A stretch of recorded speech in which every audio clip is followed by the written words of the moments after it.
కన్నడ చిత్రసీమ ముద్దుగా golden star అని పిలుచుకునే గణేష్ నటించిన కృష్ణం ప్రణయ సఖి ఇటీవలే 100 రోజులు పూర్తి చేసుకుంది. ఈ సందర్భంగా ఆయన ఓ సరికొత్త వార్తను తన అభిమానులతో పంచుకున్నారు. తన తదుపరి చిత్రాన్ని కొరియోగ్రాఫర్ బి ధనంజయ్ డైరెక్ట్ చేస్తారని, ఈ సినిమాను ప్రముఖ తెలుగు నిర్మాణ సంస్థ పీపుల్స్ మీడియా ఫ్యాక్టరీతో కలిసి నిర్మించబోతున్నానని అన్నారు. Unique and larger than life స్టోరీగా ఇది ఉండబోతోంది. గోల్డెన్ స్టార్ గణేష్ ప్రాజెక్టులో భాగస్వామి కావడం పట్ల టీజీ విశ్వప్రసాద్ హర్షం వ్యక్తం చేశారు. తెలుగులో మాదిరిగానే కన్నడ చిత్రసీమలోనూ విజయకేతనం ఎగురవేస్తామనే ఆశాభావాన్ని ప్రకటించారు.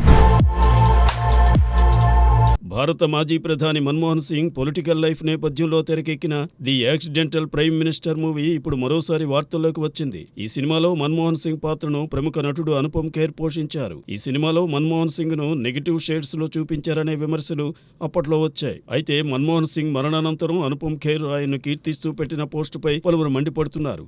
అందులో ప్రముఖ రచయిత వీర్ సింఘ్వి కూడా ఉన్నారు. గతంలో ఆయన మన్మోహన్ సింగ్ ను విమర్శించిన వారే. దానిని అనుపమ్ ఖేర్ తన సోషల్ మీడియా అకౌంట్ లో పోస్ట్ చేస్తూ నో కామెంట్ అని పెట్టారు.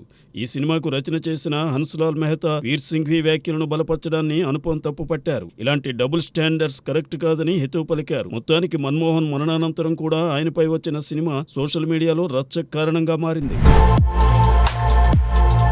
వెంకటేష్ తాజా చిత్రం సంక్రాంతికి వస్తున్నాం సంక్రాంతి కానుగ్గా జనవరి 14న విడుదల కాబోతోంది. ఈ సినిమా నుండి ఇప్పటికే 2 పాటలు విడుదలై దీనిని మ్యూజిక్ హిట్ గా నిలిపాయి. ఐశ్వర్య రాజేష్, మీనాక్షి చౌదరి లీడ్ రోల్స్ చేస్తున్న ఈ మూవీని అనిల్ రావిపూడి దర్శకత్వంలో దిల్ రాజ్ సమర్పణలో శిరీష్ నిర్మిస్తున్నారు. ఇందులోని గోదావరి గట్టు సాంగ్ ఫాస్టెస్ట్ 50 మిలియన్స్ వ్యూస్ ను దక్కించుకుంది. దీనికి భీమ్ సిసిరోలియో స్వరాలు సమకూర్చగా భాస్కర భట్ల రవికుమార్ రచన చేశారు. రమణ గోగుల, మధుప్రియ దానిని పాడారు. దీని తర్వాత వచ్చిన మీను సాంగ్ సైతం హ్యూజ్ బజ్ క్రియేట్ చేస్తోంది. ఇదిలా ఉంటే ఈ సినిమా నుండి థర్డ్ సింగిల్ 30న రాబోతోంది. దీనిని విక్టరీ వెంకటేష్ పాడటం విశేషం.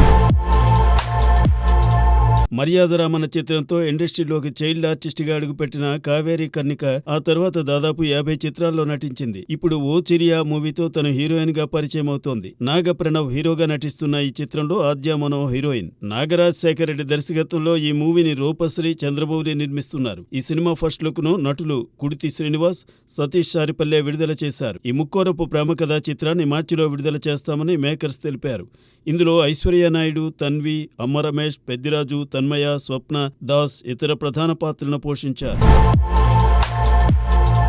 ఎలాంటి ఫిల్మ్ బ్యాక్గ్రౌండ్ లేకుండా బాలీవుడ్ ఎంట్రీ ఇచ్చి స్టెప్ బై స్టెప్ పైకి ఎదుగుతున్నాడు కార్తీక్ ఆర్యన్. ఇవాళ బాలీవుడ్లోని టాప్ 5 యంగ్ హీరోస్ సరసన కార్తీక్ సైతం నిలిచాడు. అయితే ధర్మా ప్రొడక్షన్స్ లో నటించాలనే కోరిక అతనికి కొంతకాలంగా అందరి దాక్షగా మారిపోయింది. ఆ మధ్య 2 సినిమాల్లో ఛాన్స్ వచ్చినట్టే వచ్చి చేజారిపోయింది. కరణ్ జోహర్ ప్రొడక్షన్ హౌస్ లో కార్తీక్ ఆర్యన్ దోస్తానా 2 చేస్తున్నాడంటూ ప్రకటన వచ్చింది. కానీ క్రియేటివ్ డిఫరెన్సెస్ తో అతను ప్రాజెక్ట్ నుండి బయటకు వచ్చేశాడు. ఆ తర్వాత వార్ మూవీని ఆ బ్యానర్ లో చేయబోతున్నాడని తెలిసింది. కానీ అది వర్కౌట్ కాలేదు. కరణ్ జోహర్ కక్ష కట్టి కార్తీక్ ఆర్యన్ దూరం పెట్టాడనే విమర్శలు బాగానే వచ్చాయి. అయితే వాటిని పటాపంచలు చేస్తూ కార్తీక్ ఆర్యన్ ఆ బ్యానర్ లో మూవీకి సైన్ చేశాడు. తూ మేరే మైతేరా తూ మేరీ అనే సినిమాలో కార్తీక్ ఆర్యన్ నటిస్తున్నాడు. ఈ లవ్ అండ్ రొమాంటిక్ మూవీ 2026లో విడుదలవుతుందట. ఇటీవల వచ్చిన బోల్ బొలయ్య 3 మంచి విజయాన్ని అందుకోవడంతో అగ్ర నిర్మాణ సంస్థలన్నీ కార్తీక్ ఆర్యన్ తో మూవీస్ నిర్మించడానికి ఆసక్తి చూపుతున్నాయి.